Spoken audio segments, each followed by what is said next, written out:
Vous avez fait les beaux jours des revues cultes que sont Métal Hurlant à suivre.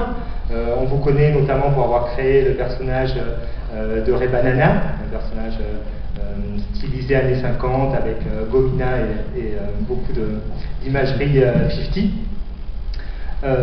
On vous connaît aussi pour être le repreneur d'une série emblématique qui est Black et Mortimer, dont vous avez signé 2 albums au dessin. Vous revenez avec un nouvel album de Ray Banana, La philosophie dans la piscine, aux éditions de la Boîte à Bulles. On en parlera aussi un peu tout à l'heure. Donc vous êtes, pareil, c'est ce que je disais, un des acteurs importants de la ligne claire. Angoulême aussi, vous venez depuis longtemps? Je suis venu en 78 la première fois, mais je viens beaucoup moins régulièrement que Yost. Je suis peut-être venu 6 ou 7 fois. Voilà, je ne suis pas un habitué d'Angoulême. D'accord, ok. Et enfin, Monsieur Torres, bonjour. Donc, à l'instar de Ted Benoît aussi, vous avez débuté en France dans les magazines Métal Hurlant et À Suivre. À suivre. Oui, À Suivre.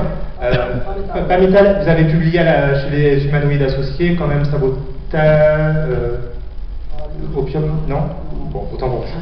Pardon, Atomium, je me trompe. Donc, vous avez lancé les aventures sidérales de Rocco Vargas. Donc là aussi un personnage important de la ligne claire postmoderne, on va voir pourquoi. Vous revenez, vous aussi, avec un nouveau livre qui s'appelle Bulle, édité à la Boîte à Bulles, ça ne s'invente pas. Et on va voir qu'il fait écho tout en étant une rupture à votre travail des années 80. Donc on en reparlera un peu tout à l'heure.